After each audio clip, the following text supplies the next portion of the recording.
ذرا سوچئے، دنیا کی ایک قدیم ترین بادشاہت اپنے آخری سانس لے رہی ہے۔ ایک بادشاہ جو خود کو شاہوں کا شاہ کہتا تھا، اپنے ہی ملک سے بھاگنے پر مجبور ہے، اور دوسری طرف ایک جلاوطن عالم ایک فاتح کی طرح واپس آ رہا ہے، اور اس کے استقبال کے لیے لاکھوں کا مجمع سڑکوں پر ہے۔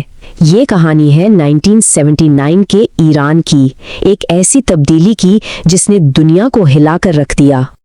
یہی وہ لمحہ تھا جہاں انقلاب اپنے عروج پر تھا۔ ایک طرف محمد رضا پہلوی یعنی شاہوں کا شاہ اپنا ملک اور اپنا تخت چھوڑ کر جا رہا تھا، اور دوسری طرف آیت اللہ روح اللہ خمینی کا استقبال ایک نجات دہندہ کے طور پر کیا جا رہا تھا۔ دو بالکل مختلف منظر جنہوں نے ایران کی تاریخ کا رخ ہمیشہ کے لیے موڑ دیا۔ تو سوال یہ پیدا ہوتا ہے کہ آخر یہ سب ہوا کیسے؟ ایک ایسی بادشاہت جسے امریکہ اور برطانیہ جیسے مغربی ممالک کی پوری حمایت حاصل تھی، وہ اچانک ختم کیسے ہو گئی؟ اور اس کی جگہ ایک ایسا نظام کیسے آ گیا جو انہی مغربی طاقتوں کا سخت مخالف تھا؟ آئیے اس تبدیلی کے پیچھے کی وجوہات کو سمجھتے ہیں۔ اس کہانی کو سمجھنے کے لیے ہمیں تھوڑا ماضی میں جانا ہوگا۔ 20ویں صدی کے شروع میں یہ وہ وقت تھا جب ایران اپنے سب سے قیمتی اثاثے یعنی تیل کی وجہ سے غیر ملکی طاقتوں، خاص طور پر برطانیہ اور روس کی کشمکش کا مرکز بنا ہوا تھا۔ سارا کھیل تھا ہی تیل اور طاقت کا۔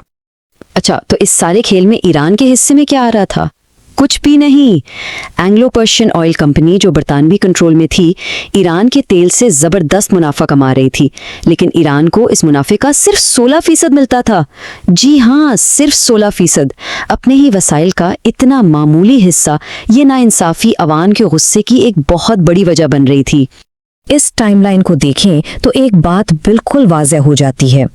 ایران کی قیادت بار بار غیر ملکی مداخلت سے طے کی جا رہی تھی، کبھی آئینی اصلاحات کو کمزور کر کے تو کبھی اپنی پسند کے حکمران کو تخت پر بٹھا کر۔ بیرونی طاقتیں مسلسل اپنے مفادات کے لیے ایران کے معاملات میں دخل اندازی کر رہی تھیں، لیکن پھر منظر عام پر ایک ایسی شخصیت آئی جسے بہت سے لوگ قومی ہیرو مانتے تھے، محمد مصدق۔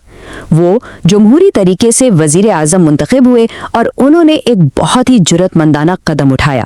انہوں نے ایران کے تیل کو برطانوی کنٹرول سے چھین کر اسے قومی ملکیت قرار دے دیا۔ اس ایک قدم نے انہیں پورے ملک کا ہیرو بنا دیا، لیکن یہ کامیابی زیادہ دیر تک قائم نہ رہ سکی۔ 1953 میں برطانیہ کی خفیہ ایجنسی MI6 اور امریکہ کی CIA نے مل کر ایک خفیہ آپریشن کیا اور مصدق کی جمہوری حکومت کو ختم کر دیا۔ یہ ایک بہت بڑا ٹرننگ پوائنٹ تھا۔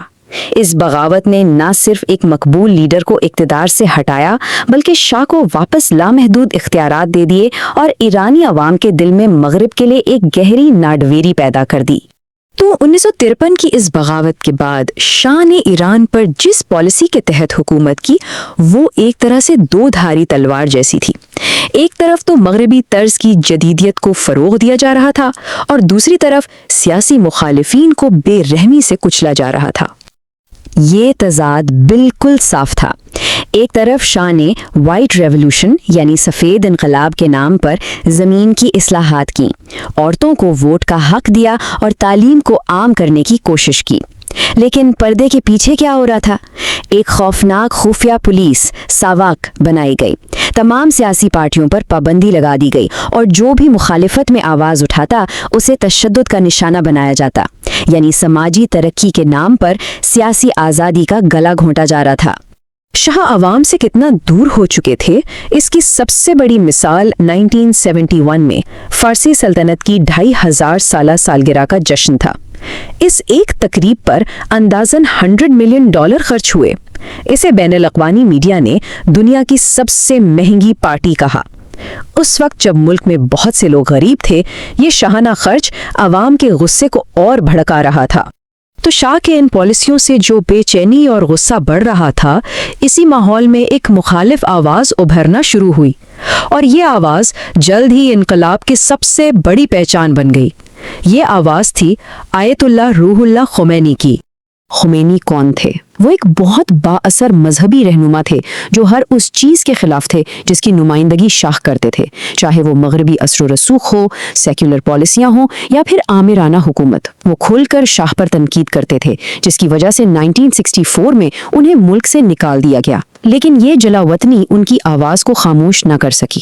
ملک سے باہر ہونے کے باوجود خمینی کا پیغام کیسٹ ٹیپس کے ذریعے ایران کے گھر گھر پہنچ رہا تھا۔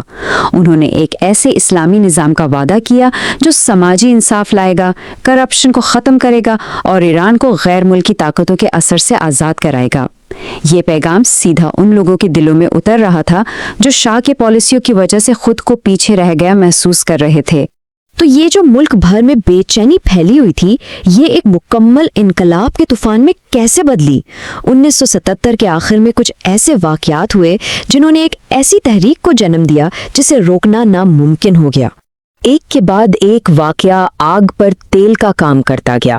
پہلے خمینی کے بیٹے کی پراسرار موت، پھر ایک اخبار میں ان کی توہین، اس کے بعد سنیما ریکس کا خوفناک سانحہ، اور پھر تہران میں بلیک فرائیڈے کا خونی دن جہاں فوج نے نہتے مظاہرین پر گولیاں چلا دیں۔ ان واقعات میں شاہ کے خلاف سب کو متحد کر دیا اور ان کی حکومت کے خاتمے کو یقینی بنا دیا۔ شاہ تو چلے گئے، لیکن اب سوال یہ تھا کہ آگے کیا ہوگا؟ ملک کا نظام کون چلائے گا اور کیسا ہوگا؟ انقلاب اب ایک نئے دور میں داخل ہو چکا تھا جہاں ایک نئے ملک کی بنیاد رکھی جانی تھی۔ اپریل 1979 میں ایک ریفرینڈم ہوا جس میں لوگوں سے سیدھا سوال پوچھا گیا، کیا وہ بادشاہت کو ختم کر کے ایک اسلامی جمہوریہ چاہتے ہیں؟ نتیجہ حیران کن تھا۔ 98% سے بھی زیادہ لوگوں نے اسلامی جمہوریہ کے حق میں ووٹ دیا، جس نے نئے نظام کو ایک بہت بڑی عوامی حمایت فراہم کی۔ اس کے بعد ایک نیا آئین تیار کیا گیا۔ اس آئین نے ایران کو ایک اسلامی جمہوریہ قرار دیا جو شرعی قوانین کے مطابق چلے گا۔ ساتھ ہی سپریم لیڈر کا ایک نیا اور سب سے طاقتور عہدہ بنایا گیا جسے صدر اور پارلیمنٹ سمیت ہر ادارے پر اختیار حاصل تھا۔ آیت اللہ خمینی ایران کے پہلے سپریم لیڈر بنے اور اس نئے نظام کی حفاظت کے لیے ایک خاص فوج پاسداران انقلاب یعنی IRGC بنائی گئی۔ اور آخر میں یہ ایک بڑا سوال ہمارے سامنے آتا ہے، ایران کے لوگوں نے ایک مطلق العنان بادشاہ سے تو نجات حاصل کر لی، لیکن کیا جو نیا نظام آیا اس نے بھی تمام اختیارات ایک ہی شخص کے ہاتھ میں نہیں دے دیے؟